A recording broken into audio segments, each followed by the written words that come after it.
Start कर रहे हैं अपना यूनिट नंबर 4 चैप्टर नंबर 6 का, जिसका नाम है एवरेज ड्यू डेट। ठीक है, लास्ट लेक्चर में अपन ने कंसाइनमेंट तक कंप्लीट कर लिया था, यानी कि यूनिट नंबर 3 अपन ने कंप्लीट कर ली थी, और आज अपन स्टार्ट कर रहे हैं unit number 4 average due date. ठीक है, बहुत ही सिंपल चैप्टर है और आपको अच्छे से ये समझ में आएगा। ठीक है, तो अपन स्टार्ट करते हैं इंट्रोडक्शन के बारे में। पहले अपन बात करते हैं एवरेज ड्यू डेट का इंट्रोडक्शन, कि ये क्यों आया है। ऐसा है कि बिजनेस के अंदर एक पार्टी से अपने बहुत सारे ट्रांजैक्शन होते हैं, यानी कि अपन को पेमेंट रिसीव करना होता है, पेमेंट करना होता है, अपन रिसीव करते हैं, पेड करते हैं, इस तरीके से ट्रांजैक्शन चलते रहते हैं सिंगल पार्टी से। बात समझ में आ रही है? यानी हम क्या करते हैं, सिंगल पार्टी से बहुत सारे पेमेंट करते हैं, बहुत सारे पेमेंट रिसीव करते हैं, तो उनके लिए हमें मैनेज करने के लिए एक डेट निकालनी पड़ती है, जिसको अपन बोलते हैं एवरेज ड्यू डेट। अब एवरेज ड्यू डेट निकालने का क्यों है इस तरीके का सिस्टम, वो इसलिए है क्योंकि जब हम किसी सिंगल पार्टी से ट्रांजैक्शन करते हैं तो हमारा जो है इंटरेस्ट इंक्लूड होता है, तो उस इंटरेस्ट के लिए अपन एवरेज ड्यू डेट निकालते हैं, जिससे कि ना तो डेटर को कोई लॉस हो और ना ही क्रेडिटर को कोई लॉस हो। यानी कि जिसको पेमेंट देना है उसको कोई लॉस नहीं हो, और जिसको पेमेंट रिसीव करना है उसको भी कोई लॉस नहीं हो। इसलिए एक बीच की डेट निकालते हैं, बीच की डेट बोलते हैं, एक एवरेज डेट निकालते हैं, उसको अपन बोलते हैं एवरेज ड्यू डेट। यानी उस डेट पर आप पेमेंट रिसीव करेंगे, आप पेमेंट कर सकते हैं, यानी पेड कर सकते हैं, तो आपको कोई भी लॉस नहीं होगा। ठीक है गाइस, आई होप कि आपको ये समझ में आया होगा कि एक डेट निकालते हैं, इसको अपन बोलते हैं एवरेज ड्यू डेट। ठीक है, ना तो कोई डेटर को कोई लॉस और ना ही क्रेडिटर को कोई लॉस, जिसको पेमेंट करना है उसको कोई लॉस नहीं होगा, जिसको पेमेंट रिसीव करना है उसको कोई लॉस नहीं होगा। ठीक है, और अपन ने बताया कि सिंगल पार्टी से अपन बहुत सारे ट्रांजैक्शन करते हैं, मैनी ट्रांजैक्शन, उसमें इंटरेस्ट इंक्लूड होता है, तो उस इंटरेस्ट को यानी किसी को प्रॉफिट मतलब किसी को लॉस ना हो उस इंटरेस्ट का, तो ठीक है, तो उसके लिए अपन एक निकालते हैं average due date. I hope कि आपको ये बात अच्छे से समझ में आई होगी। ठीक है, तो अब लिखा हुआ है average due date generally used in the following circumstances. अपन लोग जो एवरेज ड्यू डेट है वो कुछ टर्म्स में अप्लाई करते हैं, फॉलोइंग सर्कमस्टेंसेस, जिसमें पहला लिखा हुआ है for calculating interest in drying of partner. Partner जो ड्राइंग करता है पार्टनरशिप में, उस पर ड्राइंग कैलकुलेट करने के लिए, ड्राइंग पर इंटरेस्ट कैलकुलेट करने के लिए हम लोग क्या करते हैं, एवरेज ड्यू डेट। लिखा हुआ है ना for calculating interest on drying of partner, तो अपन इंटरेस्ट को कैलकुलेट करते हैं पार्टनर्स की ड्राइंग पर, तो उसके लिए हमें निकालनी पड़ती है एवरेज ड्यू डेट। ठीक है, सेकंड पॉइंट लिखा है for settling account between principal and agent, मतलब प्रिंसिपल एंड एजेंट्स के ट्रांजैक्शन जो होते हैं उनके अकाउंट्स को सेटल करने के लिए हम कौन सी डेट निकालेंगे, एवरेज ड्यू डेट निकालते हैं। थर्ड है for settling contra account. Contra account मतलब होता है एक दूसरे के लिए। ठीक है, contra account where party sell goods to each other, मतलब एक पार्टी है जो दूसरी पार्टी को सेल करती है और जो दूसरी पार्टी को पहले वाली पार्टी को क्या करती है, सेल करती है। तो ये लिखा हुआ है where party sell goods to each other, आपस में दो पार्टीज क्या करती है, सेल करती है एक दूसरे को। लिखा हुआ fourth point for making lump sum payment against various bill, यानी कि हमें लमसम पेमेंट करना पड़ता है अगेंस्ट वेरियस बिल्स होता है, बहुत सारे बिल होते हैं जो कि डिफरेंट डेट्स के होते हैं और उनकी डिफरेंट ड्यू डेट्स होती है, तो उसको मैनेज करने के लिए, उसके इंटरेस्ट को मैनेज करने के लिए एक हम डेट निकालते हैं, उसे हम बोलते हैं एवरेज ड्यू डेट। तो गाइस ये था, एक तो इंटरेस्ट कैलकुलेट होती है पार्टनर्स की ड्राइंग, तो उसके लिए एवरेज ड्यू डेट निकाल सकते हैं, प्रिंसिपल एंड एजेंट्स के अकाउंट्स को सेटल करने के लिए निकालते हैं। ठीक है, पार्टीज जो आपस में एक दूसरे को सेल कर रही हैं उनके लिए डेट को निकालते हैं, और हमें लमसम पेमेंट करना होता है वेरियस बिल्स का, डिफरेंट डेट्स के होते हैं, डिफरेंट ड्यू डेट्स होती है, उसको मैनेज करने के लिए अपन निकालते हैं एवरेज ड्यू डेट। ठीक है गाइस, और गाइस फार्मूला जो इसका लिखा हुआ है वो लिखा हुआ है average due date equals to base date. हम एक बेस डेट लेंगे जो कि मैं आपको एग्जांपल में समझाऊंगा।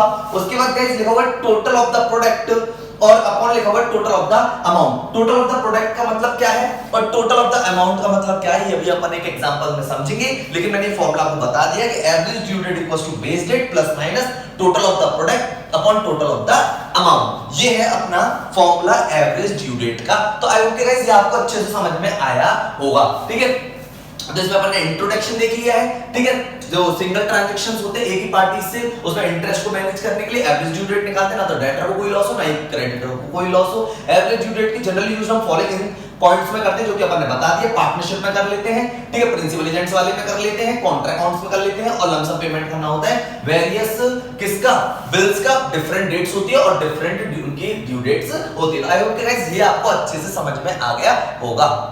तो गाइस अब बात करेंगे अपन कॉन्सेप्ट ऑफ ड्यू डेट के बारे में, डेट ऑफ मैच्योरिटी, यानी कि ये जो टॉपिक है ये अपन ने वैसे पढ़ रखा है, बिल्स ऑफ एक्सचेंज में कवर किया था, और एक बार इसको भी यहाँ पे एक बार आपको रिवाइज करवा देते हैं। कॉन्सेप्ट ऑफ ड्यू डेट का क्या कॉन्सेप्ट है, अपन ने पढ़ा था कि जो भी अपन का बिल होता है उसकी एक डेट होती है कि वो कितने महीने बाद हमें पेड करना है, 2 महीने बाद, 3 महीने बाद, 4 महीने बाद। तो हम लोग क्या करते हैं, ड्यू डेट निकालते हैं। सपोज दैट मान के चलते हैं एक बिल था जो कि 1 जनवरी 20 को लिखा गया था और कितने महीने का था, वो 3 मंथ का। तो अपन को पता है इसकी ड्यू डेट अपन निकाल सकते हैं 1 जनवरी से 1 फरवरी, 1 मार्च, 1 अप्रैल, और 3 डेज अपन ग्रेस के ऐड करते तो 4 अप्रैल 20 इसकी क्या रहेगी जी, ड्यू डेट रहेगी। बात समझ में आ रही है क्या, यानी 1 जनवरी को एक बिल लिखा गया 3 मंथ का, और अपन ने 3 मंथ ऐड करे, जनवरी, फरवरी, मार्च कंप्लीट, ठीक है। 1 तारीख को लिखा गया तो 1 मार्च इसको, यानी 1 अप्रैल इसकी 3 मंथ कंप्लीट करेगा, और 3 डेज अपन को इसमें ग्रेस के ऐड करने पड़ेंगे जो कि अपन ने पहले पढ़ रखा है। तो मैंने आपको एक बार यहाँ पर रिवाइज कराया है। इस बिल में अपन 3 डेज ग्रेस के ऐड करने के बाद हमारी क्या निकल के आएगी थी, ड्यू डेट निकल के आएगी, ठीक है। अब अपन को यह भी पता था कि 3 डेज ग्रेस पीरियड कब ऐड नहीं करते हैं, कि जो डिमांड पर पे होते हैं उन पर अपन ग्रेस के 3 डेज ऐड नहीं करते। जैसे कि अपन चेक के बारे में बात करी थी, तो चेक में 3 डेज ग्रेस के ऐड नहीं होंगे, ठीक है गाइस। और अपन बाकी सारे बिल्स में अपन 3 डेज ग्रेस के ऐड करेंगे, और उसके बाद हमारी क्या निकलेगी, ड्यू डेट निकलेगी, ठीक है। अब अपन ने बात करी थी ड्यू डेट के लिए हॉलीडेज के बारे में। अगर मान के चलते हैं, अगर 4 तारीख इसकी ड्यू डेट है और 4 तारीख को कोई हॉलीडे है जो भी पहले से ही डिसाइड था, तो इससे जस्ट पहली वाली डेट इसकी ड्यू डेट हो गई 3 अप्रैल 20। बात समझ आ रही है, यानी कि अगर प्री डिसाइडेड है, यानी पहले से डिसाइडेड है, तो उससे बिफोर यानी एक डेट बिफोर यानी 3 अप्रैल। और अगर मान के चलते हैं डिसाइड नहीं थी और अचानक इस दिन छुट्टी हुई थी, तो अगली डेट होती है यानी 5 अप्रैल 20 इसकी ड्यू डेट होगी। तो ये आपको दोनों चीजें समझनी है, ठीक है। अगर 4 अप्रैल को हॉलीडे पहले से डिसाइड है तो जस्ट बिफोर पहली डेट लेनी है, और अगर अचानक से कोई हॉलीडे डिसाइड हुआ है जो कि पहले से प्री डिसाइडेड नहीं था, तो अपन अगली डेट लेते हैं 5 अप्रैल, ठीक है गाइस। तो ये है अपना कॉन्सेप्ट हॉलीडे के बारे में बताया है आपको। अगर मान के चलते हैं कि अगर 4 तारीख का संडे है, ठीक है, अपन को पता है संडे है, छुट्टी रहती है, तो उससे एक जस्ट दिन पहले, ठीक है, बात समझ में आ रही है। तो ऐसे ही हॉलीडे का एक प्री डिसाइडेड जो हॉलीडे होते हैं उससे जस्ट बिफोर वाली डेट लेनी है, और अगर अचानक से अगर उन पर हॉलीडे होता है तो उसकी नेक्स्ट यानी आफ्टर वाली डेट आपको लेनी है। तो ये गाइस ये है अपना कॉन्सेप्ट का हॉलीडे का कॉन्सेप्ट, जो कि आपको बता दिया है, और 3 डेज अपन ग्रेस के इसमें ऐड करते हैं, ये भी आपको बता दिया है। और ये वाला कॉन्सेप्ट अपन लोग ऑलरेडी पढ़ चुके हैं इसमें बिल्स ऑफ एक्सचेंज में, ठीक है गाइस। अब बात करते हैं इसके टाइप्स ऑफ प्रॉब्लम्स के बारे में, ठीक है गाइस। किसके बारे में बात करेंगे अपन, टाइप्स ऑफ प्रॉब्लम्स के बारे में अपन बात करने वाले हैं, ठीक है। तो टाइप्स ऑफ प्रॉब्लम के बारे में बात करेंगे, तो पहला जो केस, ये चारों केस पढ़ने और चारों में अपन प्रैक्टिकल पढ़ेंगे। पहला केस जो लिखा हुआ है, learn calculation of average due date where one party is involved. हमें कैलकुलेट करनी है एवरेज ड्यू डेट जब केवल एक ही पार्टी इन्वॉल्व्ड होगी, ठीक है, जब एक ही पार्टी से हमारे ट्रांजैक्शन होते हैं। अब दूसरी में है learn calculation of average due date where inter transaction between 2 parties are involved. जब हमारे बिटवीन यानी कि 2 पार्टीज के बीच में ट्रांजैक्शन होता है, लेन देन होते हैं 2 पार्टीज के बीच में, तो हमें ये वाला सेकंड पॉइंट करना है। यहाँ पे एवरेज ड्यू डेट निकालेंगे जब 2 पार्टीज इन्वॉल्व्ड होती हैं, और एवरेज ड्यू डेट निकालेंगे जब एक पार्टी इन्वॉल्व्ड होती है। थर्ड केस है learn calculation of average due date where amount is repaid in instalment. अगर हम कोई भी अमाउंट हमने लिया है, लोन लिया है और हम इंस्टॉलमेंट पेमेंट करते हैं, तो उसकी भी हमें एक एवरेज ड्यू डेट निकालनी है। लिखा हुआ है calculation of average due date where amount is repaid in instalment. अगर हम उस अमाउंट को किसमें रीपेड करते हैं, इंस्टॉलमेंट में रीपेड करते हैं। तो फोर्थ पॉइंट है learn calculation of average due date for the determining interest on drawing. तो हम जो ड्राइंग पर इंटरेस्ट चार्ज होती है उसके लिए भी हमें एक एवरेज ड्यू डेट निकालनी है, ठीक है। तो ये अपन को ये 4 पॉइंट पढ़ने हैं, टाइप्स ऑफ प्रॉब्लम है, इसके चारों के अपन प्रैक्टिकल पढ़ने वाले हैं। और कॉन्सेप्ट ऑफ ड्यू डेट का मैंने आपको बता दिया है, मैच्योरिटी डेट किस तरीके से निकालते हैं, ठीक है, किसमें अपन को ग्रेस के पीरियड ऐड करने हैं, किसमें अपन को ग्रेस के पीरियड ऐड नहीं करने हैं। हॉलीडे के बारे में बता दिया है कि पहले से अगर डिसाइड है तो उससे एक दिन पहले, और नहीं है तो उससे एक दिन बाद, ठीक है। और अगर कोई भी नहीं है, नॉर्मल डेट है और कोई भी हॉलीडे वगैरह नहीं, तो वही ड्यू डेट ही हमारी जो निकल के आई थी वही हमारी ड्यू डेट रहेगी, ठीक है। तो आई होप कि ये आपको अच्छे से समझ में आ गया होगा, और अब अपन स्टार्ट करेंगे इसके प्रैक्टिकल, ठीक है गाइस।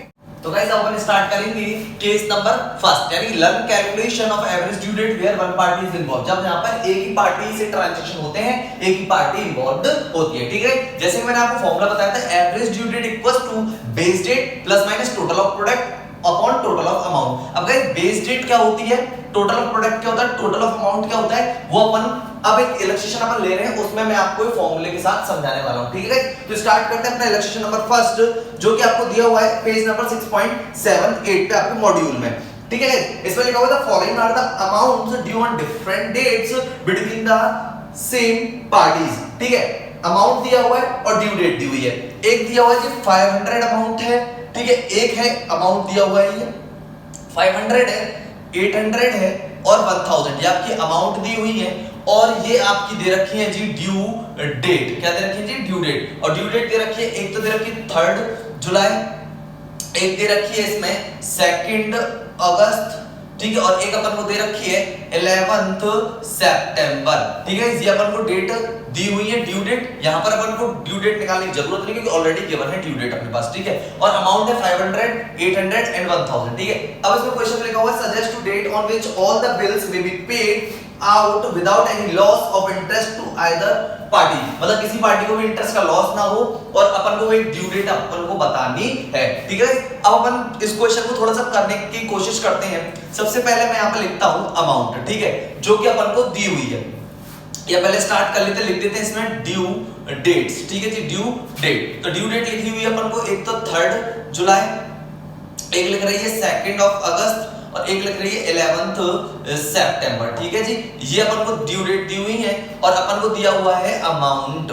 तो अमाउंट अपन ने लिख लिया है यहाँ पर 500, 800 और 1000, ठीक है गाइस। अब अपन गाइस बात यहाँ पे लिखेंगे डेज, क्या लिखेंगे जी, डेज। और यहाँ पे अपन लिखेंगे प्रोडक्ट, ठीक है, प्रोडक्ट। अब गाइस समझते हैं कि क्या करना है। अपन इनमें से जैसे ड्यू डेट्स यानी कि अपन को दी हुई है, इसमें से अपन एक बेस डेट मानते हैं, मान के चलते हैं कि अपन इसमें से 3 जुलाई बेस मान रहे हैं। क्या मान रहे हैं जी, 3 जुलाई। अब अगर क्वेश्चन ये भी हो सकता है स्टूडेंट्स का कि सर आपने 3 जुलाई क्यों माना, 2 अगस्त क्यों नहीं माना, 11 सितंबर क्यों नहीं माना। कोई सी भी मानोगे ड्यू डेट से क्वेश्चन हो जाएगा। लेकिन अगर आपको इजी अगर सॉल्व करना है तो आप जो फर्स्ट ट्रांजैक्शन की जो डेट दे रखी होती है आप उसी को लें तो बेटर रहेगा। होने को इससे भी हो जाएगा, लेकिन प्लस माइनस में आंसर आने स्टार्ट हो जाएंगे। यहाँ पर प्लस माइनस का सिस्टम रहेगा, तो उसको खत्म करने के लिए अपन नॉर्मली प्लस में चले, तो इसलिए जो पहला जो ट्रांजैक्शन दे रखा होगा अपन उसी को क्या मानेंगे जी, बेस डेट। तो जो बेस डेट है वो मैंने आपको समझा दी है, ये होती है बेस डेट। अब गाइस यहां से इस बेस डेट से अपन कैलकुलेट करेंगे डेज। क्या करेंगे जी, बेस डेट से अपने डेज कैलकुलेट होंगे। अब अगर अपन मानते हैं अपन ने 3 जुलाई बेस डेट माना है, तो इसका मतलब यहाँ पर डेज 0, तो बेस डेट से अगर अपन कोई स्टार्ट करेंगे तो उस ट्रांजैक्शन का तो उस दिन कोई भी दिन काउंट नहीं होगा, उसे अपन 0 देंगे। बात समझ में आ रही है आपको। उसके बाद अपन चलेंगे 2 अगस्त पे, तो अपन को 3 जुलाई से लेके और कहां तक के डेज काउंट करने हैं जी, 2 अगस्त। तो अपन देखते हैं कि 2 अगस्त तक अपने कितने दिन होने वाले हैं, वो अपन बात कर लेते हैं। तो गाइस अपन को पता है कि जुलाई का 30। अब इसमें अपन को सबसे मेन बात याद रखनी है कि आपको मंथ के बारे में पता होना चाहिए कि कौन सा मंथ कितने डेज का होता है, ठीक है। जैसे जनवरी 31 का होता है, सबसे ज्यादा दिक्कत आती है फेब में, तो फेब में 28 होता है, कभी 29 होता है, तो आपको थोड़ा ध्यान रखना है लीप ईयर में और विदाउट एनी लीप ईयर में, ठीक है। लीप ईयर में 29 का और नॉर्मल में कितना रहता है 28, ठीक है। जुलाई और अगस्त एक साथ 31 के पड़ते हैं, 31 के, ठीक है। इस तरीके से अपन को याद रखना है। अब गाइस अपन को पता है कि जुलाई में अपने 31 होते हैं डेज, कितने होते हैं जी, 31 में से अपन 3 जुलाई से 31 तक का पहले कैलकुलेट करेंगे, तो अपन को पता है कि 31 में से अगर मैं इसमें से 3 लेस करा दूं तो गाइस कितना आ जाता है जी, 28 डेज के हो जाते हैं अपने जुलाई के। कितने हो जाते हैं जी, 28 डेज, ठीक है। और अगस्त के कितने हो जाते हैं जी, 2 अगस्त के हो जाते हैं, ठीक है। तो अपने टोटल जो डेज हो रहे हैं वो कितने हो रहे हैं, 30। बात समझ में आ रही है गाइस, यानी कि अपने कितने डेज हो रहे हैं, 30 डेज हो रहे हैं। जुलाई में 28 डेज हो गए और अगस्त के 2 और टोटल मिला के 30। तो अपन यहाँ पे लिखेंगे 30 डेज। एक बार दोबारा बताते हैं, 3 जुलाई बेस है, तो 3 जुलाई से आगे कितने दिन हो गए, ठीक है। 3 जुलाई से अपन को पता है कि 31 का अपना जुलाई होता है, उसमें से अपन 3 जुलाई हटा देते हैं, 3 दिन जुलाई के, तो 28 दिन तो अपने जुलाई के बच रहे हैं। और अगस्त 2 तक जाना और 2 अगस्त के लिए, तो टोटल कितना हो गया जी, 30 डेज। अब ऐसी बात करते हैं गाइस 11 सितंबर के बारे में, ठीक है। किसके बारे में बात करते हैं, 11 सितंबर। वही अपन को 3 जुलाई से ही काउंट करना है, तो अपन किस तरीके से करेंगे वो भी आप देख लीजिएगा। देखो जुलाई में तो अपने पास हो गए 28 कितने होगा जी 28 जुलाई के। ठीक है, उसके बाद अपन चलते हैं अगस्त। अपन को पता है अगस्त में कितने होते हैं 31। ठीक है, अपन को चलना है सितंबर में, वो भी कौन सी डेट तक 11 सितंबर तक। तो 11 हो गए हमारे सितंबर के। ठीक है, तो अपन काउंट करेंगे जुलाई के 28, अगस्त के 31 और 11 ऑफ सितंबर के। तो अपन एंड करेंगे 28 प्लस 31 और प्लस 11। तो गाइस ये होगा अपने टोटल 70 डेज। ठीक है, बात समझ में आ रही है? कितने हो गए जी 70 डेज अपने हो गए। तो अपने बेस डेट से काउंट किया जुलाई के 28, क्योंकि अपन को पता है 31 ऑफ जुलाई होती है, 31 दिन की जुलाई होती है, उसमें से 3 दिन अपन हटाएंगे तो जुलाई के 28 डेज रह जाएंगे। अगस्त के अपन टोटल पूरा 31 अगस्त पूरा लेंगे, 11 सितंबर यानी 11 सितंबर तक जाना है तो 11 दिन सितंबर के जोड़ेंगे। तो अपने टोटल एंड किया कितने हो गए जी 70 डेज हो गए। तो गाइस ये है डेज। अब इस अमाउंट का डेज से कैलकुलेट एंड मल्टीप्लाई कराएंगे तो हमारा क्या निकल के आ जाएगा प्रोडक्ट। इसे अपन बोलते हैं टोटल ऑफ प्रोडक्ट। ठीक है, और गाइस यहां पे आप बात कर रहे हैं टोटल ऑफ अमाउंट के बारे में, तो ये जो अमाउंट है इसका टोटल होता है तो वो टोटल ऑफ अमाउंट आ जाता है। इसका जो अमाउंट का जो टोटल हो रहा है वो हो रहा है 2300। तो आई होप कि आपको ये भी समझ में आ गया होगा अमाउंट का यानी टोटल ऑफ अमाउंट। डेज आपको समझ में आएगा कि अपन ने बेस डेट फर्स्ट को ही क्यों माना। तो मैंने आपको बता दिया कि आंसर तो सब डेट से आ जाएगा, लेकिन आपको कैलकुलेशन थोड़ी दिक्कत आएगी, प्लस माइनस का चक्कर पड़ेगा। तो उसको खत्म करने के लिए जो पहला ट्रांजैक्शन की जो डेट दे रखी होती है आप उसी को बेस डेट मानेंगे। ठीक है, और बेस डेट को जो ट्रांजैक्शन होता है उसके जो डेज कैलकुलेट होते हैं वो होते हैं 0। ठीक है, 3 जुलाई बेस डेट लिया और वहीं से अगर पहला ट्रांजैक्शन है तो वो 0 रहेगा, और उसके से आने वाले जो ट्रांजैक्शन है तो बेस डेट से और जितने डेट का ट्रांजैक्शन है उस डेट को अपन को कैलकुलेट करना है। जैसे कि अपन ने 3 जुलाई से 2 अगस्त की डेट कैलकुलेट करी थी, डेज तो 30 डेज आए थे, और 3 जुलाई से ही 11 सितंबर कैलकुलेट करे थे तो 70 डेज आए थे। तो गाइस आई होप कि आपको समझ में आया होगा। आपको मंथ में पता होना चाहिए कि कौन से मंथ में कितने डेज होते हैं। तब अपन इनका मल्टीप्लाई करेंगे तो 500 का 0 से मल्टीप्लाई करेंगे तो 0, 8 का 800 का मल्टीप्लाई 3 से कराएंगे 8 3 24 और 3 0, और 1000 को मल्टीप्लाई से कराएंगे तो आ जाएगा गाइस 70000। तो अपन ऐड करेंगे तो ये हो जाएगा अपना 94000। तो अपना प्रोडक्ट का टोटल भी आ गया है जी, अमाउंट का टोटल भी आ गया, तो दोनों चीज भी हमारे पास आ गई और हमारे पास बेस डेट भी आ गई। तो आई होप ये चीज तो आपको अच्छे से समझ में आ गई होगी। ठीक है, अब तो ध्यान रखना है इसमें 2 से 3 चीज अपन को अच्छे से ध्यान रखनी है। एक तो अपन को क्या याद रखना है कि कौन से मंथ में कितने डेज होते हैं वो अपन को पता होना चाहिए। दूसरा, इसमें अपन को बेस डेट किसके लिए अपन ने तो जो पहला ट्रांजैक्शन आप उसी को बेस डेट मानेंगे, उसी दिन से अपन क्या करेंगे डेज कैलकुलेट करेंगे। तो तीसरी बात ये है कि बेस डेट वाले जो ट्रांजैक्शन होगा उसके डेज को हम 0 काउंट करेंगे। ठीक है, और उसके आगे से अपन दिन स्टार्ट करेंगे काउंट करना। जैसे अपन ने 3 जुलाई लिया था तो 3 जुलाई से अपन 2 अगस्त तक गए थे, तो अपन को पता है कि जुलाई जो होता है 31 का होता है, उसमें से 3 दिन हटाने पड़ेंगे क्योंकि बेस डेट इसमें 3 जुलाई है ना, तो अपन ने 3 दिन हटा दिए तो जुलाई के अपन जो काउंट हो गए वो 28 डेज होंगे। मतलब बेस डेट से आगे के डेज कैलकुलेट करने हैं तो वो अपन को यहाँ पर लिखना है। ठीक है, ऐसे जुलाई के 28 लेके 11 सितंबर तक जाना था तो 31 अगस्त के हैं और 11 सितंबर तक जाना है, तो जिस दिन तक जौन सा दिन का ट्रांजैक्शन होगा उस दिन तक अपना डेज काउंट होंगे। तो यहाँ पर हो गया 70 डेज, अपन ने मल्टीप्लाई करा है तो गाइस ये क्या आ गया अपना प्रोडक्ट आ गया। ठीक है, अब इसको अपन करने वाले हैं जी सॉल्व। ठीक है, मैं इसको यहाँ से इरेज कर रहा हूँ और अपन देखते हैं कि किस तरीके से होगा। ठीक है, चलो जी अब अपन इसके बारे में बात कर लेते हैं। कितना सरल सा इक्वेशन है, आई होप कि ये आपको समझ में आ गया होगा। इसमें बस एक डेट का थोड़ा सा चक्कर रहेगा और एक अपना एक बेस डेट रहेगा। ठीक है जी, अब अपन को पता है कि बेस डेट जो हमने ली है वो ली थी अपन ने 3 जुलाई। कितनी ली थी जी 3 जुलाई। टोटल ऑफ प्रोडक्ट जो हमारा आया था वो कितना आया था जी 94000, और गाइस टोटल ऑफ अमाउंट कितना था 2300। ठीक है गाइस, तो अब अपन क्या करेंगे कि 94000 में डिवाइड देंगे 2300 का, तो ये अपना आएगा 40.86 और ये आ गया 3 जुलाई। तो गाइस इसको अपन लिख सकते हैं 41 डेज। क्या लिख सकते हैं इसको जी 41 डेज। अपन को पता है 0.5 से ऊपर वैल्यू होती है तो आगे के लिए राउंडेड ऑफ कर सकते हो। तो 41 डेज अपन इसमें काउंट करेंगे 3 जुलाई से। तो अब गाइस किस तरीके से करेंगे आप देखिए, यहाँ पे है 3 जुलाई। ठीक है, 3 जुलाई से अपन को स्टार्ट करना है, अपन को 41 डेज लेके आना है। 41 डेज से हमें पता है कि जुलाई में हमारे 28 डेज चले जाएंगे। कितने चले जाएंगे जी 28 डेज।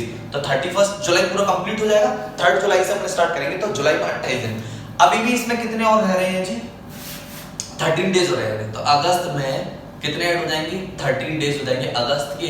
तो अपन की जो ड्यू डेट आएगी वो 13 अगस्त आएगी जी। कितनी आएगी? 13 अगस्त। अपन को 3 जुलाई में 41 डेज ऐड करने, आप काउंट करते चलिए, बहुत ही सिंपल तरीका है। तो मैंने बताया जुलाई के 28 दिन, तो 28 दिन गए 41 में से, तो अभी भी कितने बचे? 13। तो फिर अपन अगस्त में चलेंगे, तो अगस्त के 13 डेज, तो 13 अगस्त इसकी ड्यू डेट रहेगी। आप ईयर चेक कर लीजिएगा, ईयर दिया नहीं हुआ नहीं तो अपन ईयर भी लिख देते। तो ये है इसकी 13 अगस्त due date. I hope guys ये आपको अच्छे से समझ में आया होगा। टोटल ऑफ प्रोडक्ट मल्टीप्लाई कराया अपन ने, टोटल ऑफ अमाउंट, जो अमाउंट का टोटल था मैंने आपको बताया, जो ट्रांजैक्शंस के अमाउंट थे वो टोटल कराया, डिवाइड दिया, 40.86 आया। तो मैंने बोला अप्रॉक्स को 41 डेज लिख सकते हैं क्योंकि 0.5 से ऊपर की वैल्यू है। अगर ये 0.5 से कम वैल्यू होती तो अपन नीचे के लिए राउंड ऑफ करते तो 40 डेज ही अपन उसको रहने देते। तो 3 जुलाई में अपन ने ऐड करा 41 डेज और ये अपन आ गया 13 अगस्त। इस तरीके से अपन इसको कैलकुलेट किया है, ठीक है। अब इसमें आपको एग्जांपल में एक बात बोली थी कि किसी को प्रॉफिट ना, मतलब किसी को लॉस ना हो इंटरेस्ट का, ठीक है। प्रॉफिट डन बोलती है, मतलब किसी को भी क्या ना हो, लॉस ना हो। तो अपन किस तरीके से करने वाले हैं, जरा एक चीज अपन देखते हैं। तो एक बार पार्टी को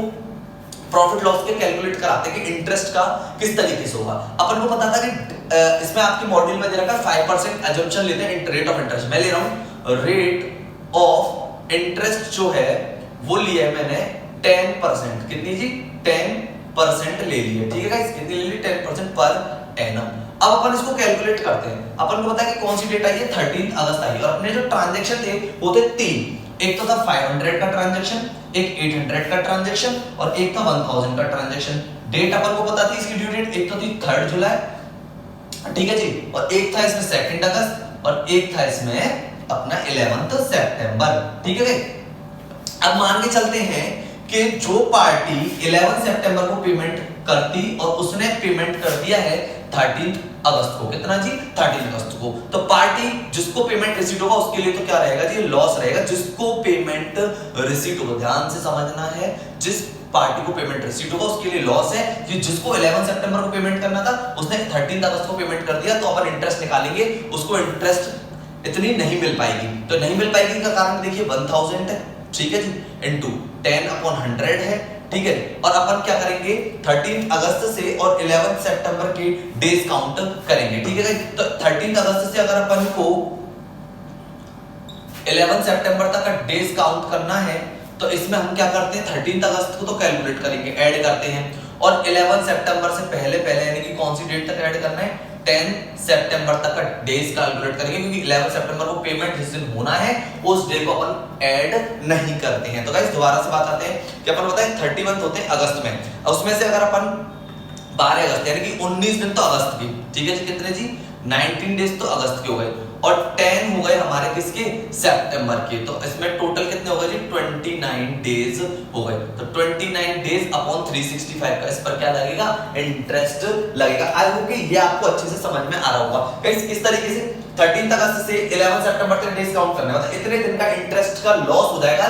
जो पार्टी को पेमेंट रिसीट होगा 11 सितंबर को पेमेंट रिसीट होता तो उसको इंटरेस्ट मिलता, लेकिन उसने 13 अगस्त को ड्यू डेट पे दिया तो उसको इतने दिन का क्या हो गया? इंटरेस्ट का लॉस हो गया। तो इंटरेस्ट का लॉस कितने दिन का वो ऊपर लगा रहे हैं 13 अगस्त से 11 सितंबर। तो 13 अगस्त तो ऐड किया जाएगा डेज में, लेकिन 11 सितंबर ऐड नहीं किया जाएगा, 10 सितंबर तक लेते हैं, यानी जिस दिन का पेमेंट होता है उस डेट को अपन ऐड नहीं करते हैं, ठीक है। जिस डेट को पेमेंट की ड्यू डेट होती है उसको अपन ऐड नहीं करते, जस्ट पहली वाली डेट लेंगे 10 सितंबर। अगर नॉर्मल बात करूं कि अपन को पता है कि मेरे को कल मेरी ड्यू डेट है, तो मेरे को लोन पेड करना है कल की डेट में, तो मेरे पे कोई भी कल की डेट पर अगर मुझे लोन का पेमेंट करना है तो मेरी कल की डेट पर कोई भी इंटरेस्ट चार्ज नहीं होगा, मतलब आज तक का इंटरेस्ट चार्ज होगा, कल की डेट का कोई इंटरेस्ट चार्ज नहीं होगा, मुझे कल को पेमेंट करना है। तो ऐसे 11 सितंबर से जस्ट पहले की डेट आ गई 10 सितंबर। तो 13 अगस्त से लेके हमें 10 सितंबर के हमने डेज काउंट करे तो 29 डेज आ गए, और 29 डेज, और अपन को पता है कि पूरे ईयर में 365 डेज होते हैं, तो अपन निकाल लेंगे इस पर इंटरेस्ट। तो कितने का लॉस हो रहा है वो अपन देखते हैं जी। इसमें जी 1000 है, उसका अपन ने 10% ले लिया और उसका 29 डिवाइडेड बाय 365, तो ये आ रहा है 7.94, ये आ रहा है 7.945, ठीक है जी। ये इसकी इंटरेस्ट का जो हो गया लॉस, ठीक है। अब बात करते हैं नेक्स्ट पॉइंट के बारे में, ठीक है। तो ये तो आपको समझ में आया। अब जिसको 3 जुलाई की ड्यू डेट थी उसने पेमेंट कराया 13 अगस्त को, दोस्तों तो उसको क्या मिलेगा जी? पार्टी को इंटरेस्ट रिसीट होगा। 2 अगस्त को भी अगर पेमेंट कराए तो भी उसको क्या होगा? इंटरेस्ट रिसीट होगा। जिस पार्टी को पेमेंट मिलना है, इनकी ड्यू डेट 3 जुलाई और 2 अगस्त की, लेकिन पेमेंट कब मिल रहा है 13 अगस्त को, तो इनसे क्या लिया जाएगा? ब्याज लिया जाएगा, और इससे ब्याज नहीं लिया जाएगा। कितने दिन का? क्योंकि 11 सितंबर की ड्यू डेट्स पे इसने 30 अगस्त को पेमेंट कर दिया, तो इसको इंटरेस्ट का लॉस हो गया। अब बात कर लेते हैं इनके लिए प्रॉफिट के बारे में, जिस पार्टी को ये मिलेगा। तो पहले अपन बात करेंगे 500 के बारे में। कितना जी? 500। 10% रेट ऑफ इंटरेस्ट है इनटू। अब जरा गाइस बात कर लेते हैं 3 जुलाई से लेके और 13 अगस्त तक। तो अपन को पता है कि किस तरीके से इसमें अपन कैलकुलेट करने वाले हैं। तो देखो गाइस, यानी कि 3 जुलाई से लेके और 13 अगस्त, तो अपन को पता है 13 अगस्त को अगर हम पेमेंट करेंगे तो उससे जस्ट पहले वाला डेट लेना है, 12 अगस्त लेना है अपन को, और 3 जुलाई तक। ठीक है, अपन को पता है 31 होता है जुलाई का, उसमें तो अपन लेस कराएंगे 2। ठीक है, 31 में से 2 डेज लेस करेंगे तो जुलाई के 29 डेज लेने हैं, और अगस्त के अपन को लेने हैं जी कितने? 12। तो टोटल मिला के कितना हो गया? 41 डेज अपॉन 365। ठीक है गाइस, इन 3 जुलाई से लेके जिस दिन ड्यू डेट है जस्ट पहले वाली डेट अपन यहाँ पे लेते हैं। ठीक है गाइस, ऐसे यहाँ पे एक दिन आपको छोड़ना है, ऐसे अपन ने यहाँ पे भी एक दिन छोड़ा। 13 अगस्त को है तो उससे जस्ट पहले वाली डेट ले ली अपन ने 12 अगस्त। ठीक है, आई होप कि ये आपको समझ में आया होगा। अब दूसरी बात कर लेते हैं। दूसरा जो पेमेंट था वो कब का था गाइस? 2 अगस्त का। और कितने? 800 इंटू 10 अपॉन 100 कराएंगे, और इंटू इसमें हम कितने दिन का कैलकुलेट करेंगे? 2 अगस्त, यानी 13 से 2। तो अपन 2 अगस्त को तो कैलकुलेट करेंगे, लेकिन 13 अगस्त को कैलकुलेट नहीं करेंगे। तो 2, 3, 4, 5, 6, 7, 8, 9, 10, 11 और 12, यानी कि गाइस इस पे 11 डेज का इंटरेस्ट लगेगा। तो 11 अपॉन 365। ठीक है जी, अब चलते हैं जी, इसमें कितना निकालते हैं? 500 इंटू 10% और इंटू 41 डिवाइडेड बाय 365। तो गाइस ये आ रहा है आपका 5.616। 5.616। अब दूसरा कैलकुलेट करते हैं 800 इंटू 10% इंटू 11 डिवाइडेड बाय 365। तो गाइस ये आ रहा है आपका 2.410। 2.410। इसको गाइस अपन ऐड करते हैं दोनों को, प्लस 5.616। तो गाइस ये आ रहा है आपका 8.02। मतलब इसका आना है, यही आएगा 5.616 प्लस 2.410। ठीक है, 8.04 इतना आ रहा है। ठीक है, 026 मतलब 8। ये 7.945 है। तो पॉइंट में मैंने आगे तक की वैल्यू नहीं ली है और इनको अपन ने अलग अलग कैलकुलेट करा है। तो ये अप्रोक्स दोनों सेम ही रहेंगे, वो बस पॉइंट में डिफरेंस है। तो ना इसको एक जगह से लॉस हुआ है, एक जगह से और एक जगह से प्रॉफिट, तो इसको नो प्रॉफिट नो लॉस हुआ है। और अपन को बस वही याद रखना है कि किसी पार्टी को कोई इंटरेस्ट का लॉस नहीं होना चाहिए। तो यहाँ पर कोई दिक्कत नहीं है, यहाँ से इन्होंने कमाया है। यहाँ पे तो इसमें लिखा हुआ था पॉइंट कि suggest a date on which all the bills may paid without any loss interest of either party. तो किसी को भी लॉस यहाँ नहीं भी हुआ है, एक लॉस एंड प्रॉफिट बराबर बराबर हो गया। और ये अपन ने पहला केस कंप्लीट कर लिया है। तो आई होप कि गाइस ये आपको अच्छे से समझ में आ गया होगा। ठीक है गाइस, ये था केस नंबर 10, इसका अपन ने इलस्ट्रेशन के साथ कंप्लीट कर लिया है। अब जो अपन अगला जो अभी लेने वाले हैं उसमें अपन ये सब नहीं समझाएंगे, उसमें अपन ने ये बात समझ ली है, इसलिए अपन ने इसको थोड़ा सा डिस्क्राइब कर दिया। ठीक है गाइस, तो आई होप आपको अच्छे से समझ में आ गया होगा। तो गाइस अब बात करेंगे अपन केस नंबर 2 की। लिखा हुआ है learn calculation of average due date where inter transaction between the two parties are involved. जब अपन ने इससे पहले करा है कि वन पार्टी इन्वॉल्व होती है और यहाँ पे टू पार्टीज इन्वॉल्व होंगी, वो आपस में एक दूसरे से क्या करेंगे जी? परचेज करेंगे। ठीक है, तो इसका अपन एक इलस्ट्रेशन ले रहे हैं, बहुत ही अच्छे से ये समझ में आने वाला है। लेकिन इसमें एक बात याद रखनी है, दोनों पार्टीज के लिए जो बेस डेट रहेगी वो सेम ही रहेगी, और तब जाके अपन इसमें एवरेज ड्यू डेट निकालेंगे। ठीक है, तो स्टार्ट करते हैं। आपका इलस्ट्रेशन नंबर 5 है, जो कि पेज नंबर आपको 6.82 पे दे रखा है। लिखा हुआ है टू ट्रेडर्स हैं X and Y buy goods from one another each following the other each allowing the other 1 month credit। मतलब ये एक दूसरे से परचेज करते हैं, X और Y दो पार्टीज हैं, एक दूसरे से परचेज करते हैं और 1 महीने का इनका क्रेडिट पीरियड पे लोग माल एक दूसरे से परचेज कर लेते हैं। ठीक है, at the end of the 3 month of the accounts rented R S, और हमें 3 मंथ के इनके अकाउंट्स दे रखे हैं। ठीक है, गुड्स सोल्ड करता है बाय X टू Y को, और गुड्स सोल्ड करता है Y किसको? टू X को। यानी कि यहाँ पर जो X जो सोल्ड कर रहा है Y को, तो ये X के लिए तो सेल है और Y के लिए क्या है? परचेज। और Y कर रहा है X को, तो यहाँ पे Y के लिए सेल और X के लिए क्या है? ये परचेज। ठीक है, 18 अप्रैल को X ने Y को जो माल बेचा है 60 का, 15 मई को 70 का और 17 जून को 80 का। ऐसे Y ने जो बेचा है 18 अप्रैल को 52 रुपीस का और 15 मई को 50 रुपए का। लिखा हुआ calculate the date upon which the balance should be paid so that no interest is due either X to X और Y। ठीक है, इनके लिए कोई भी इंटरेस्ट का कोई लॉस नहीं हो, तो उसके लिए अपन को ड्यू डेट निकालने का कैलकुलेट करने का है। तो उसको थोड़ा सा अच्छे से अपन समझने वाले हैं। तो भाई इन्होंने जो गुड्स सोल्ड किया वो 18 अप्रैल को, और ऊपर अपन ने क्वेश्चन में लिखा हुआ है 1 मंथ क्रेडिट है। तो अगर इसकी अपन पहले बात कर लेते हैं यहाँ पे ड्यू डेट के बारे में। किसके बारे में? ड्यू डेट के बारे में। ठीक है, अब इनको 18 अगर अप्रैल को दे रखा तो 1 मंथ का क्रेडिट पीरियड है, तो 18 मई हो गया जी। ठीक है, और वो जो मई 15 है वो अपना कितना हो गया जी? 15 जून हो गया। और वो जो दे रखा है जून 17 दे रखा है वो हो गया जी 17 जुलाई। ठीक है, ये हो गई ड्यू डेट, क्योंकि 1 मंथ का क्रेडिट पीरियड आपके सामने यहाँ पे दिया हुआ है, जो कि मैंने यहाँ पे लिख दिया है। सेम तरीका है, यहाँ पे लिखेंगे अमाउंट। ठीक है जी, यहाँ पे लिखेंगे अपन डेज। ठीक है, और यहाँ पे अपन लिखेंगे प्रोडक्ट। इसी तरीके से ये फॉर्मेट बनेगा आपका, जो कि मैं आपको समझा रहा हूँ। ठीक है, अमाउंट देख लेते कितना है, 60 है, 70 है और जी 80 है। ठीक है, बात समझ में आ रही है? ये जो है x में किसको माल सोल्ड किया है? y को। तो यहाँ पे पेमेंट कौन करेगा जी? y पेमेंट करेगा। यहाँ पे y पेमेंट की बात चलेगी। किसकी जी? y पेमेंट की, क्योंकि यहाँ पे x ने किसको माल बेचा है? y को। y के लिए क्या है? परचेज, तो y को पेमेंट करना है। अब अपन मानते हैं इसमें जो पहला डेट ड्यू डेट है वो अपन उसी को बेस डेट मानेंगे, जैसे कि अपन ने पहले समझाया था। तो यहाँ पे जो डेज रहेंगे इसके लिए रहेंगे जी 0। अब अपन को पता है कि 18th मई से लेके और 15th जून तक के हमें डेज कैलकुलेट करने हैं। तो गाइस 18th मई को अपन हटाएंगे, तो अपन को पता है कि मई जो होता है वो 31 का होता है। कितना होता है? 31 में से 18 आप लेस कराएंगे तो मई के बचते हैं जी 13 डेज। कितने जी? मई के 13 डेज और जून के 15, क्योंकि मई के बाद जून ही आएगा। तो 13 प्लस 15 अगर मैं बात करूं तो यहाँ पे आ जाएगा जी 28 डेज। ठीक है, ऐसे अपन नेक्स्ट कैलकुलेट करेंगे, यानी कि 18th मई से लेके और कितना जी 17th जुलाई तक कैलकुलेट करेंगे। वही है 31 में से मई के 18th लेस करेंगे तो मई के 13 डेज लेने वाले हैं अपन, और जून के अपन 30 लेंगे और जुलाई के 17 लेंगे, तो ये टोटल हो जाएगा जी आपका 60 डेज। तो आई होप गाइस ये आपको अच्छे से समझ में आया होगा। अपन 18 में से 15 जून को कैलकुलेट करा, 18 में से 17 जुलाई को कैलकुलेट करा।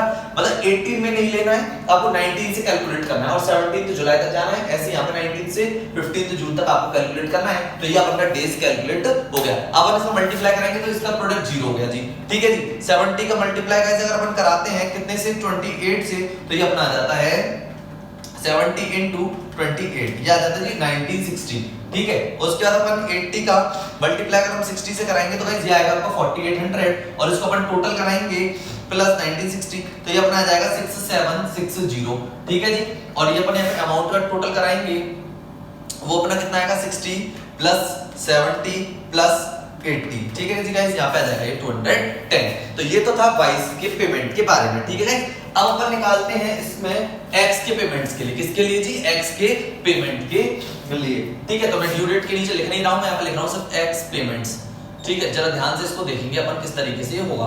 तो अब इसमें जो लिखा हुआ है, यानी कि 23 अप्रैल को जो लिखा हुआ है यहाँ पे, तो 23 अप्रैल को अपन लोग कितना एक मंथ बढ़ाएंगे, 23 अप्रैल 23 मई।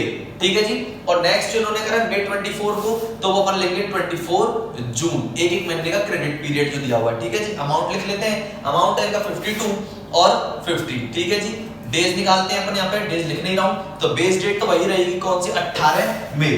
तो 18 मई से लेके और 23 मई तक अपन कैलकुलेट करेंगे तो 19 20 21 22 23 केवल कितने डेज आएंगे जी? 5 डेज। और 24 जून तक कैलकुलेट करना है, तो अपन को पता है कि मई में अपने 13 डेज थे, यानी कि 18 मई से लेके और 24 जून तक। तो मई में 13 डेज हो गए और जून के 24 हो गए। ऐड अपन कराएंगे 13 प्लस 24, तो ये गाइस हो जाएंगे अपने 37। ठीक है, कितने जो हो जाएंगे? 37। ठीक है, अब हम इसका मल्टीप्लाई कराएंगे 52 into 5, तो गाइस ये आ जाएगा 260। उसके बाद अपन कराएंगे 50 into 37, तो गाइस ये आ जाएगा आपका 1850, और अपन इसको ऐड कराएंगे 1850 प्लस 260, तो गाइस ये आ जाएगा 2110, और अमाउंट ऐड कराएंगे तो 102। बात समझ आ रही है? ये कितना हो गया? 2110 हो गया, और ये हो गया 6760। अब अपन इस क्वेश्चन को करते हैं जी सॉल्व। ठीक है, बहुत ही सिंपल है। यहाँ पे अपन ड्यू डेट निकालने वाले हैं और ड्यू डेट के बारे में जरा देखते हैं। तो गाइस पहले हम लोग क्या करेंगे, इनका जो प्रोडक्ट है उसमें डिफरेंस निकालेंगे जी। क्या निकालेंगे? Difference of product. क्या निकालेंगे जी? Difference of product. ठीक है, इन दोनों के बीच का डिफरेंस, यानी कि 6760,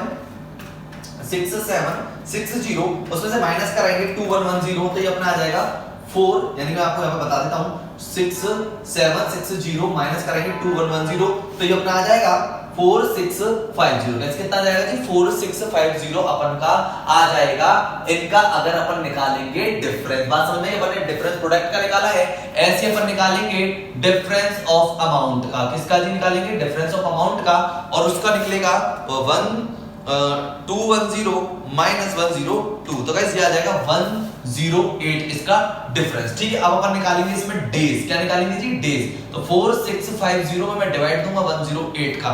ठीक है, 4650 डिवाइडेड बाय 108, तो गाइस ये आ जाएगा आपका 43.00। तो अपन को कितने ऐड करने हैं? 43 डेज ऐड करने हैं।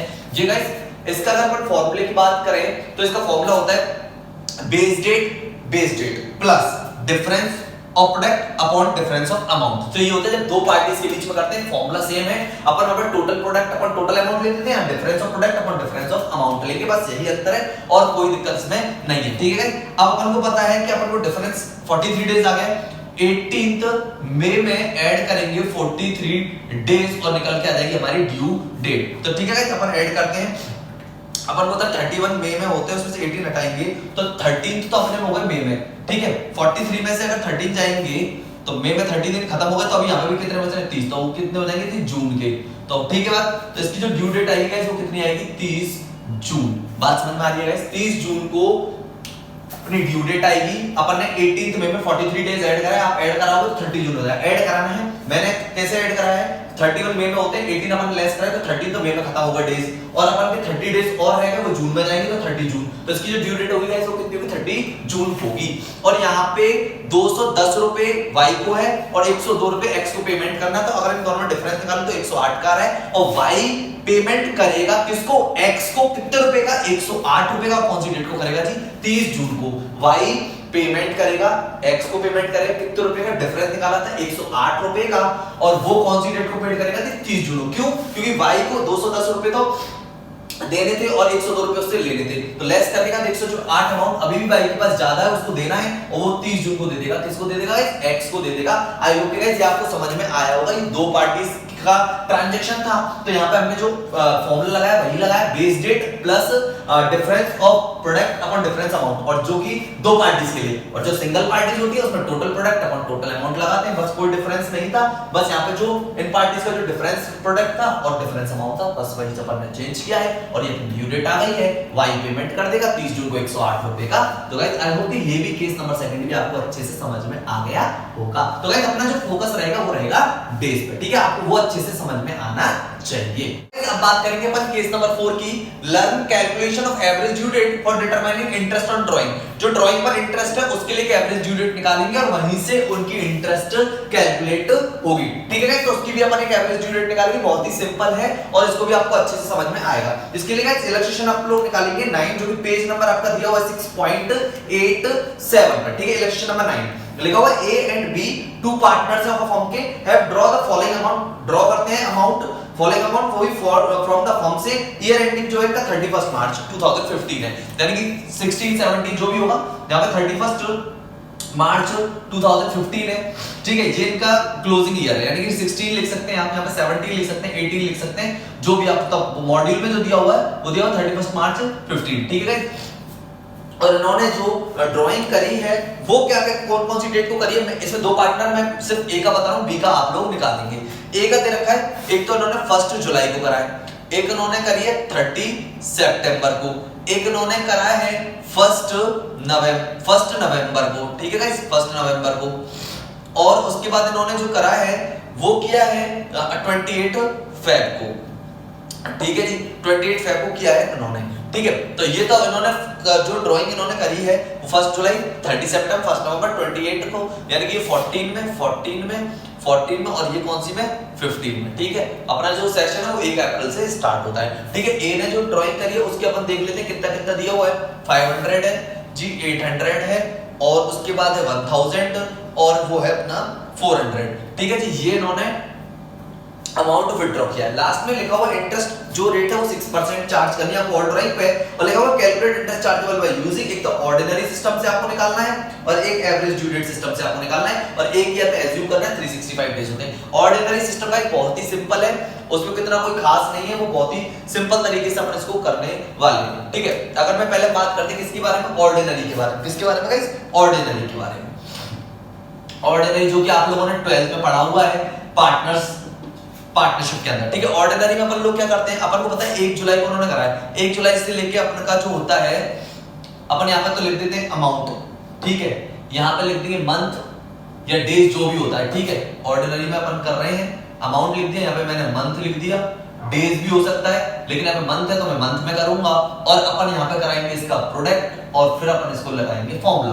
500 अमाउंट करिए, कौन सी डेट को रही है, 1 जुलाई, जुलाई से लेके मार्च तक, जुलाई अगस्त सितंबर अक्टूबर नवंबर दिसंबर जनवरी फरवरी और मार्च, 9 मंथ आएगा गाइस, ठीक है। उसके बाद इन्होंने करी 800 की 30 सितंबर, सितंबर इंक्लूड होगा 30 सितंबर को करिए, तो अक्टूबर नवंबर दिसंबर जनवरी फरवरी और मार्च कितने मंथ, 6 मंथ। उसके बाद गाइस इन्होंने 1 नवंबर को फिर करी 1000 रुपीस की, तो 1 नवंबर को करी तो नवंबर इंक्लूड होगा, नवंबर दिसंबर जनवरी फरवरी और मार्च 5 मंथ। और गाइस इन्होंने करी 28 फेब को कितनी 400, तो फेब तो काउंट किया नहीं जाएगा, केवल एक मार्च का 1 मंथ, ठीक है। मल्टीप्लाई करेंगे 5 9 4500, 8 6 48 5000 और 400, अपन इसका टोटल लगाएंगे, तो गाइस देखते हैं टोटल अपना कितना आने वाला है, 4500 प्लस 4800 प्लस 5000 प्लस 400, ठीक है जी, आ गया अपना 14700। अब अपन इंटरेस्ट कैलकुलेट करेंगे, जरा देखिए 14700, 6% रेट ऑफ इंटरेस्ट है 6/100 और 1.12 करेंगे, क्यों, क्योंकि अपन ऑलरेडी मंथ का मल्टीप्लाई करा चुके हैं, इसलिए 1 मंथ का यहाँ पे निकालते हैं।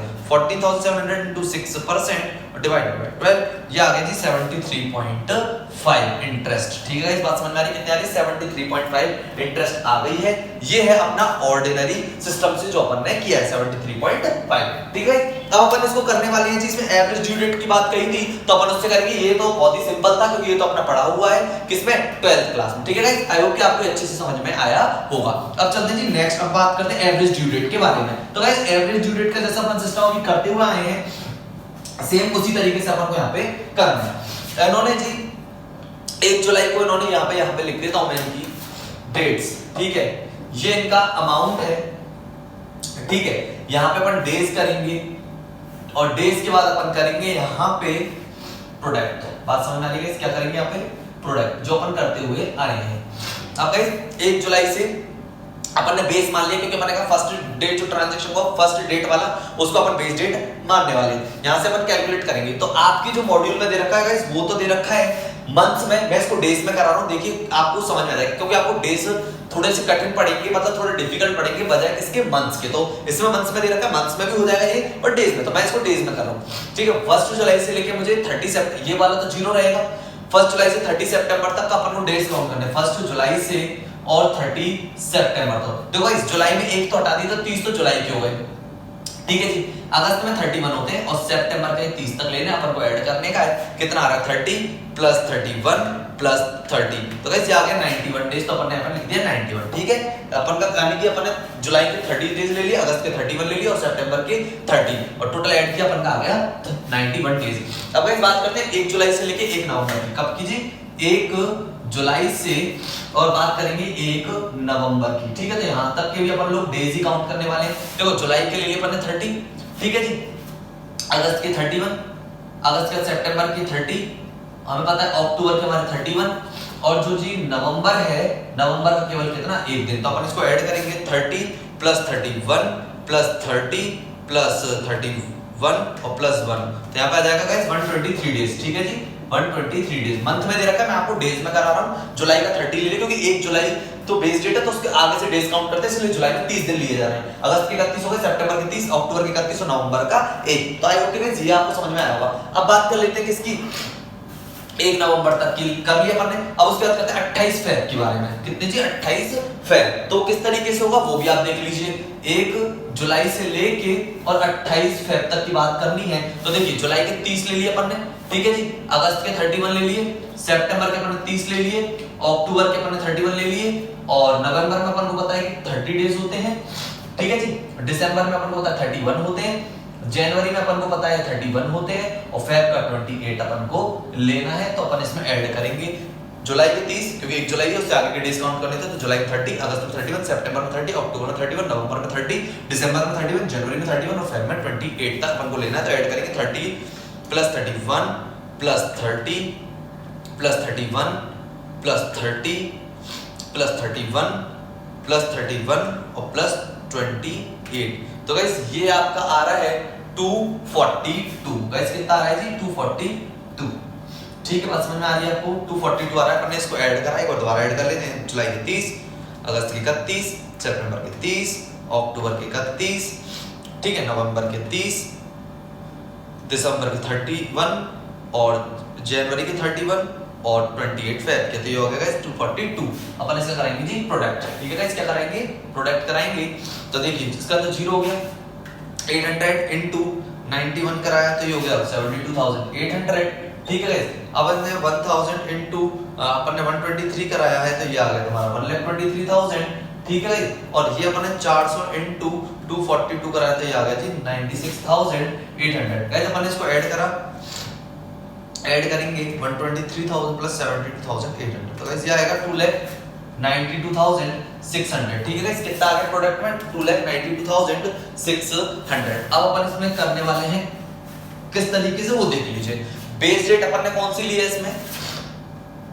1 जुलाई प्लस 2,92,600 डिवाइडेड अपन इसको अमाउंट को ऐड कर लेते हैं, कितना आ रहा है? 500 प्लस 800 प्लस 1000 और प्लस 400। ठीक है गाइस, कितना आ रहा है? 2700। ठीक है, तो अपन यहाँ पर 2700 का इसमें डिवाइड देंगे, 2,92,600 और डिवाइडेड बाय 2700, तो गाइस ये आ रहा है आपका 108। ठीक है, और 1 जुलाई से अपन को 108 डेज ऐड करने हैं। 0.37 आ रहा है तो मैंने इसको 108 राउंडेड ऑफ लिया है, 37 नहीं लेंगे। अगर 0.5 से ऊपर आ रहा होता तो अपन नेक्स्ट डे के लिए काउंट कर सकते थे, लेकिन अभी अपन को सिर्फ 108 लेना। अब गाइस समझिएगा किस तरीके, जुलाई के 30 दिन काउंट हो जाएंगे अपने, ठीक है, अगस्त के अपने 31 काउंट हो जाएंगे और सितंबर के 30 दिन काउंट हो जाएंगे। तो यहां तक देख लेते हैं कितने दिन कंप्लीट हो रहे हैं। 30 प्लस 31 प्लस 30, तो गाइस यहां पर हो रहा है अपने 91 डेज कंप्लीट सितंबर तक। कितने हो रहे हैं जी? 91 और टोटल कितने? 108।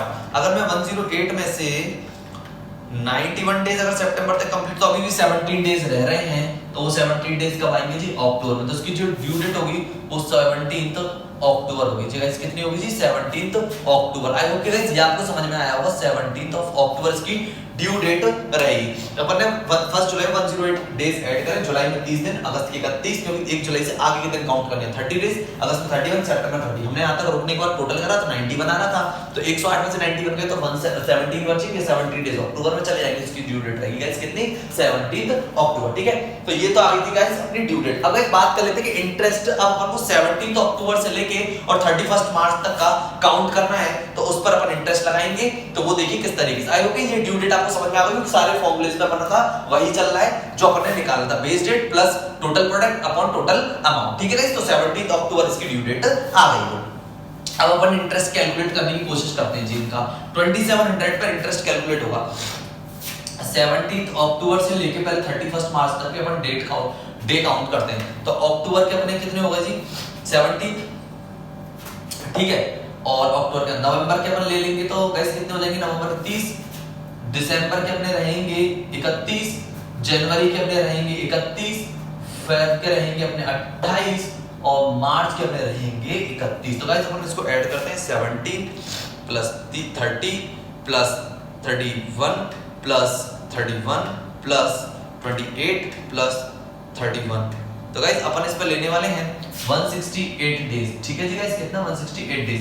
दोबारा बताते हैं, अक्टूबर के 17, नवंबर के 30, दिसंबर के 31, ठीक है, जनवरी के 31, फेब के 28 और मार्च के 31 अपन ने ये ऐड कर लिए। गाइस इतने दिन का अपन को इंटरेस्ट लगाना पड़ेगा। एक बार दोबारा ऐड कर लेते हैं, 17 plus 30 plus 31 plus 31 plus 28 plus 31। तो गाइस ठीक है, 168 आ रहा है, तो अपन लगाएंगे 2700 इस पे 6% और इनटू 168 डिवाइडेड बाय 365, जो कि इसने बोला है कि अपन को 365 डेज जो है वो एज्यूम्ड करने हैं। तो गाइस अपन लगाएंगे 2700 इनटू 6% और इनटू 168 डिवाइडेड बाय 365। तो गाइस ये आ रहा है अपना 74 74.5। ठीक है गाइस, ये कितना आ रहा है जी अपना 74.5 आ रहा है। नहीं नहीं नहीं, इतना नहीं आएगा जी, अपना आएगा 73 के आसपास।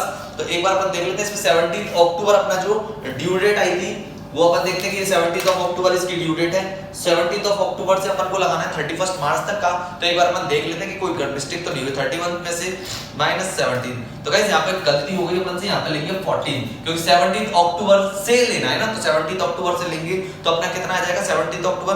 तो यानी कि अपन 31 में से 17 लेस कराएंगे तो अपना 14 डेज यहाँ पे आएगा। ये अपन को ऐड करने 14 days plus 30 plus 31 plus 31 plus 28 plus 31। तो गाइस यहाँ पे अपन 165 डेज का निकालेंगे। कितने का निकालेंगे गाइस 165। वो अपनी गलती हो गई, अपन ने 17 अक्टूबर ले लिया, 17 से अक्टूबर से आगे चलना है अपन को, तो 14 डेज अक्टूबर में बचते हैं। तो यहाँ पे अपन को 165 डेज का लेना है। तो गाइस अब देखते हैं, इसको आ जाएगा अपना answer 2700 into 6% into 165 divided by 365। तो गाइस ये आ गया आपका 73.23, जो कि आपका आ रहा था 73.5। यहाँ पे पॉइंट्स में कोई दिक्कत नहीं है, 73 पॉइंट इतना अपना आ गया है आंसर। तो आई होप कि गाइस ये आपको अच्छे समझ में आया हो। 17 अक्टूबर से 31 मार्च का अपन डेट काउंट करें और डे मतलब इतने दिन का अपन इनसे क्या लेने वाले, इंटरेस्ट लेने वाले। तो ये था गाइस 4th नंबर का केस, और ये मैंने सिर्फ एक आपको बताया है, ऑर्डिनरी बता दिया है, और मैंने आपको ये कौन सा बता दिया, ड्यू डेट वाला बता दिया है। आपके मॉड्यूल में ये मंथ्स में हो रहा है, मैंने आपको डेज में समझाया है क्योंकि मंथ्स का इजी है और डेज का थोड़ा सा आपको टेक्निकल है, तो थोड़ा सा डिफिकल्ट भी है, तो वो आपको थोड़ा सा अच्छे से समझ में आए, इसलिए मैंने ये डेज में करा दिया। जो कंफ्यूजन है वो भी आपका दूर हो जाए। आई होप गाइस ये भी आपको समझ में आ गया होगा। ठीक है गाइस, तो गाइस अब बात करेंगे अपन केस नंबर 3 यानी कि learn calculation of average due date where the amount is repaid in instalment. जो अमाउंट रीपेड करनी है वो हमें इंस्टॉलमेंट में रीपेड करनी है, तो जो कि अपन को उसके लिए एवरेज ड्यू डेट निकालनी पड़ेगी और अपन उसको केस 3 में अपन पढ़ने वाले हैं। ठीक है गाइस, तो इसमें क्या होगा कि हमें एवरेज ड्यू डेट निकालनी है, और इसका भी फॉर्मूला वही सेम होता है कि जैसे अपन बेस डेट लेते हैं, तो इसमें अपन एक बेस डेट लेंगे, इंस्टॉलमेंट फर्स्ट कौन सी डेट से इंस्टॉलमेंट स्टार्ट होगी वो बेस डेट रहेगी, और ऊपर अपन लोग लेने वाले हैं इसमें total of months, total of days. ठीक है, तो उसका अपन टोटल लेंगे।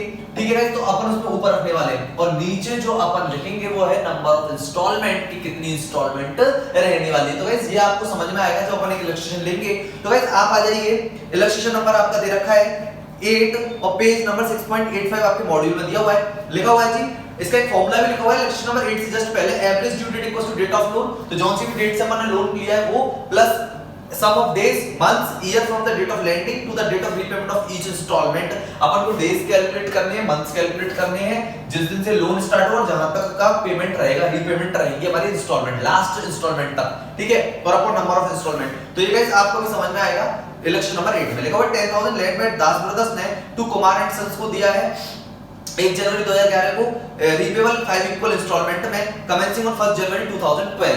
यानी कि इन्होंने दिया 1 जनवरी 2011 को और इंस्टॉलमेंट स्टार्ट होगी 1 जनवरी 2012 से। ठीक है गाइस, तो उसके बाद चलते हैं और 5 इक्वल इंस्टॉलमेंट में है। तो देखिए इस दिन लोन दिया, इस दिन से इंस्टॉलमेंट स्टार्ट होगी 5, तो 1/1/2013 इसका दूसरा साल, 1/1/2014 तीसरा साल, 1/1/2015 इसका चौथा साल, और 1/1/2016 इसका पांचवा साल। यानी फर्स्ट इंस्टॉलमेंट यहाँ पे, सेकंड यहाँ पे, थर्ड यहाँ पे, फोर्थ यहाँ पे, फिफ्थ यहाँ पे मिलने वाली है। ठीक है गाइस, और पहले जो लोन इन्होंने दिया था वो दिया था कब, 1 जनवरी 2011 को। ठीक है गाइस, तो अब आगे बात चलते हैं। तो अब इसमें लिखा हुआ 5% इन पर इंटरेस्ट चार्ज होगी, वो भी दास ब्रदर्स को मिलेगी, क्योंकि लोन जो दिया है वो किसने दिया, दास ब्रदर्स को टू कुमार एंड सन्स। तो लिखा हुआ which Das brother will recover from Kumar and sons से। तो गाइस ये है, तो यहाँ पे अपन को क्या करना है, अपन ने ये डेट लिखी। ठीक है जी, डेट लिखी, तो ये है अपनी ड्यू डेट। उसके बाद हम यहाँ पे लिखते हैं मंथ, डेज, जो भी लिखना है तो अपन यहाँ पे लिख सकते हैं इंस्टॉलमेंट। यानी कि अपन को क्या करने का है